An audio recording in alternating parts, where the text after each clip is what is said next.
ഒരു സൗഹൃദത്തിലൂടെ പലപ്പോഴും ജയചന്ദ്രൻ എന്ന വ്യക്തിയെ അടുത്തറിയാൻ, അദ്ദേഹത്തോടൊപ്പം യാത്ര ചെയ്യാൻ, അദ്ദേഹത്തിൻ്റെ പാട്ടുകളെക്കുറിച്ച് സംസാരിക്കാൻ, അദ്ദേഹത്തിൻ്റെ ഇഷ്ടാനിഷ്ടങ്ങൾ അറിയാൻ എല്ലാം സാധിച്ചിട്ടുള്ള സൗഹൃദ വലയങ്ങളിൽപ്പെട്ടിട്ടുള്ള ഒരാളാണ് ജയരാജേട്ടനും. നിങ്ങളുടെ ഒരു സൗഹൃദത്തിൻ്റെ തുടക്കം എവിടെ നിന്നായിരുന്നു? അതിന് എത്ര വർഷത്തെ പഴക്കമുണ്ട്? അതിനൊരു 30 വർഷത്തെ പഴക്കം കാണും.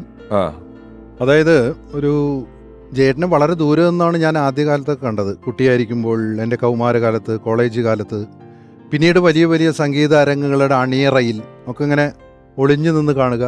ആളൊരു മുൻകോപിയാണ്, പെട്ടെന്ന് ചൂടാവുന്ന ആളാണ്, അങ്ങനെയൊക്കെയാണ് പൊതുവെ കേട്ടിട്ടുള്ളത്.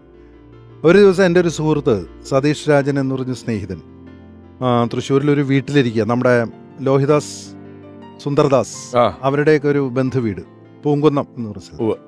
അവിടെ എങ്ങനെ ഇരിക്കുന്ന സമയം അവിടെ ഇവർ കൂടിയിരിക്കുക. അപ്പോൾ എന്നെ വിളിച്ചിട്ട് പറഞ്ഞു, ഇപ്പോൾ ഫ്രീ ആണോ എന്ന് ചോദിച്ചു. ഞാൻ ഫ്രീ ആണ്, നിങ്ങളെ ജയേട്ടൻ ഒന്ന് കാണണം എന്ന് പറഞ്ഞു. ഞാൻ ചോദിച്ചു, ഏത് ജയേട്ടൻ?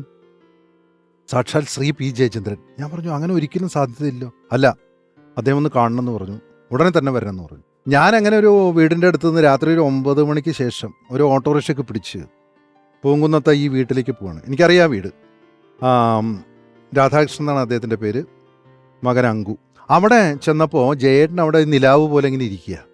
അത് നമ്മൾ ഒരുപാട് കാലമായി അടുത്തറിയാനും കാണാനും സ്നേഹം പങ്കുവയ്ക്കാനും സംഗീത സൗഹൃദം പങ്കുവയ്ക്കാനും ആഗ്രഹിക്കുന്ന നമുക്ക് പ്രിയങ്കരനായ ഒരാൾ നമ്മുടെ മുന്നിൽ ഇങ്ങനെ ഇരിക്കുന്ന കാണുമ്പോൾ ഉണ്ടാകുന്ന ഒരു ആഹ്ലാദം ഉണ്ടല്ലോ. അങ്ങനെ എന്നെ കണ്ട വഴിക്ക് ആദ്യം ചോദിച്ച്, കൂത്തു പഠിച്ചിട്ടുണ്ട് അല്ലേ? ആ, കുറച്ചറിയാം. തുള്ളല്? ഞാൻ പറഞ്ഞു, കുറച്ചറിയാം. കൊതും തുള്ളലൊക്കെ കാണാണ്ട് പരിപാടിയിൽ ഞാൻ കാണാറുണ്ടേ, നന്നാവുണ്ട്. അങ്ങനെ ഞങ്ങളൊരു 10 മിനിറ്റ് നേരം സംസാരിക്കാമെന്ന് വിചാരിച്ചിരുന്നത് ഒരു 3.5-4 മണിക്കൂർ നേരം ഞങ്ങൾ കൂത്തിനെക്കുറിച്ചും തുള്ളലിനെക്കുറിച്ചും നളചരിതത്തെക്കുറിച്ചും. അദ്ദേഹം ഇരിങ്ങാലക്കുടയാണ്. വലിയ നർമ്മബോധമുള്ള ആളാണ്.